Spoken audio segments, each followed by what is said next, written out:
ముందుగా అందరికీ వినాయక చవితి శుభాకాంక్షలు.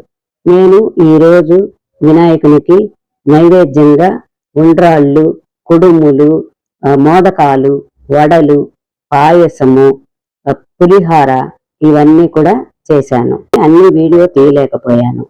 ఉండ్రాళ్ళు మాత్రమే వీడియో తీయగలిచాను. దీనికి గాను మనము ఒక గ్లాసు నీళ్లు మరిగించుకొని దానికి ఒక పిడికెడు శనగపప్పు వేసి ఒక గ్లాసు బియ్యపిండి వేసి దాన్ని బాగా ఇట్లా కలపాలన్నమాట. చక్కగా కలిపి దగ్గరకు వచ్చేంత వరకు ఉంచాలి. నీళ్లు తగ్గాయని అనుకోని అవసరం లేదు. చల్లారిందంటే మళ్ళీ మనకు కరెక్ట్గా వచ్చేస్తుంది అన్నమాట. తర్వాత ఈ విధంగా ఇలాగా ఉండలు చుట్టుకొని దీన్ని మళ్ళీ కూడా మనము కుక్కర్లో పెట్టుకోవాలి. ఇడ్లీ కుక్కర్ ఉంటుంది కదా, దాంట్లో పెట్టి ఒక 5 నిమిషాలు ఉడికించుకుంటే అయిపోతుంది. ప్రసాదాలన్నిటినీ నేను రెడీ చేసుకున్న తర్వాత నేను ఈ మండపాన్ని అంతా బాగా అలంకరించుకున్న తర్వాత ఇప్పుడు మా దీంట్లో 2 వినాయకుళ్ళు ఉన్నాయి ఏమిటా అని మీరు అనుకోవచ్చు. ఒకటి కలర్ వినాయకుడు ఏమంటే మేము తీసుకొచ్చుకున్నాము. ఇంకోటి మట్టి వినాయకుడు చిన్నది ఉంది కదా, ఈ చిన్న వినాయకుడిని మా అబ్బాయి స్నేహితుడు మటన్ సూప్ సినిమా డైరెక్టర్ చంద్ర అనే అతను ఇచ్చారనమాట. అతని సినిమా బాగా ఘన విజయం సాధించాలని నేను మనస్ఫూర్తిగా కోరుకుంటున్నాను.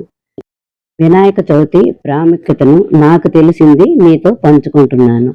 వ్యాసుడు వినాయకుడి దగ్గరికి వచ్చి మహాభారతం రాయమని అడిగినప్పుడు వినాయకుడు నేను చాలా వేగంగా రాస్తాను, నువ్వు మధ్యలో ఎక్కడ ఆపకుండా నువ్వు కథ చెబుతూనే ఉండాలి, నా ఈ షరతుకు అంగీకరిస్తేనే నేను రాస్తాను అని చెప్పగా వ్యాసుడు సరే అంటాడు. ఒక పక్క వ్యాసుడు ఆయన ధోరణిలో ఆయన ఉండగా వినాయకుడి కలంలో సిరా అయిపోతుంది. నువ్వు ఆపొద్దు, నేను చూసుకుంటాను అని వినాయకుడు అంటాడు. ఆయన దంతం సగం తీసి మొత్తం 11 రోజుల పాటు మహాభారతంని రాశాడు అని పురాణాలు చెబుతున్నాయి. అందుకే ఆయనని ఏకదంతుడు అని పిలుస్తారు.